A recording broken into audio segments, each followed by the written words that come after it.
पासून हा विषय अतिशय प्रलंबित होता, परंतु या देशाचे पंतप्रधान आदरणीय नरेंद्र मोदी साहेब असतील, या राज्याचे मुख्यमंत्री आणि दोन्ही उपमुख्यमंत्र्यांनी यामध्ये भाग घेतल्यामुळेच आज या मराठी भाषेला आपल्या अभिजात भाषेचा दर्जा मिळू शकला।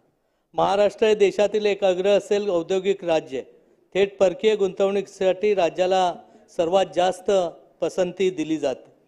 2024-25 या वर्षात जवळजवळ 1,13,236 कोटी रुपये इतका थेट परकीय गुंतवणूक महाराष्ट्र राज्यामध्ये झालेली।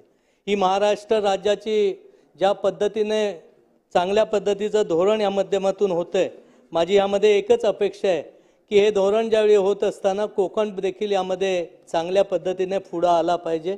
कोकणामधचा विचार केला तर प्रामुख्याने फ्रूट प्रोसेसिंग असेल, मच्छी प्रोसेसिंग असेल किंवा अन्य जे प्रोसेसिंग आहे, कोकणामध्ये जी साधन सामुग्री आहे त्या साधन सामुग्रीचा उपयोग घेऊन फ्रूट प्रोसेसिंगची इंडस्ट्री देखील छोट्या छोट्या भागामध्ये जर विकसित झाली तर एक चांगली संधी रोजगारासाठी मिळू शकेल। या शासनाने 1,53,000 रिक्त पदं भरण्याची अतिशय अभिमानास्पद गोष्ट केलेली।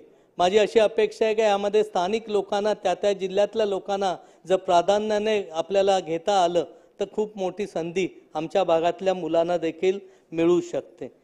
लाडकी बहीण सारखी योजना या शासनाने लागू केल्यामध्ये आपल्या सगळ्यांनाच माहिती आहे तिचा फायदा कशा पद्धतीने झाला। एक सर्वसामान्य कुटुंबातल्या महिलांना छोट्या मोठ्या गोष्टी जर खरेदी करायच्या असेल तर 1500 रुपयाच्या माध्यमातून अनेक औषधापासून छोट्या गोष्टी त्या स्वतःच्या ताकदीवर खरेदी करू शकल्या। आणि म्हणून माझी आग्रहाची मागणी आहे की 1500 रुपयाचे हे जे पैसे आहेत ते 2100 रुपये करून देण्यासंबंधी शासनाने लवकरात लवकर विचार करावा। आणि निश्चितपणे मला आशा आहे की या राज्याचे मुख्यमंत्री आदरणीय फडणवीस साहेब, त्याचबरोबर एकनाथजी शिंदे साहेब, आदरणीय अजितदादा हे सगळेजण लवकरात लवकर तो निर्णय देखील घेण्यासाठी भाग आपल्याला पडतील। शासनाकडून प्रधानमंत्री आवास योजना, ग्रामीण आणि राज्य पुरस्कृत सर्व आवास योजनाला आता मंजुरी देण्यात आली।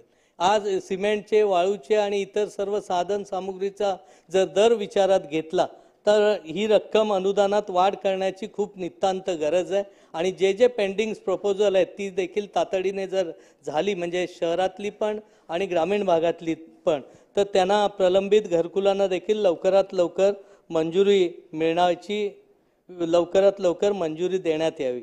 शासनाने गेल्या काही वर्षात सिंचन योजनेवर खूप मोठ्या पद्धतीने सुविधांचा विस्तार केलेला आहे। या सिंचन योजनांचा लाभ सर्व महाराष्ट्रामध्ये खूप चांगल्या पद्धतीने होतो।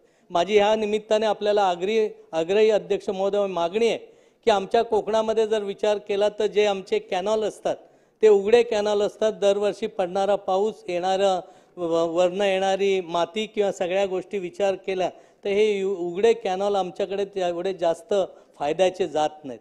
म्हणून माझी आग्रहाची मागणी आहे की आमच्याकडे गड नदी आहे, गडगदी नदी आहे, या धरणांवर आपण जर बंदिस्त कॅनॉल लवकरात लवकर पाईपलाईनच्या माध्यमातून करू शकलो तर जवळपासचं पाणी सिंचनाची सोय खूप चांगल्या पद्धतीने होऊ शकते। या राज्यामध्ये आदरणीय प्रधानमंत्री साहेबांची घोषणा होती की हर घर जल।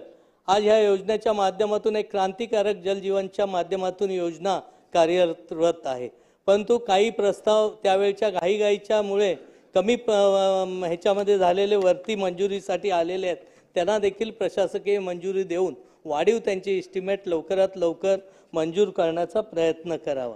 मागेल त्याला सौर कृषी पंप योजना ही देखील या शासनाचा एक खूप चांगली योजना आहे आणि ही योजना सर्वसामान्य शेतकऱ्यांना लाभ देणारी आहे। परंतु माझी ह्या निमित्ताने एक मागणी आहे की ज्या ठिकाणी 70% काम जर पूर्वीच्या योजनेअंतर्गत झालंय आणि कोकणामध्ये सकाळचं ऊन कमी असतं, रात्री पाणी देण्याचं काही पिकांना सवय असते, त्यामुळे 100% सौर पंपांनीच कनेक्शन द्यावेत हे न करता जिथं जिथं गरज असेल तिथं जुन्या धोरणाप्रमाणे आपल्याला इलेक्ट्रिकच्या माध्यमातून देखील काही ठिकाणी या पंपांना कनेक्शन देण्याचा आपण धोरण निश्चित करावं।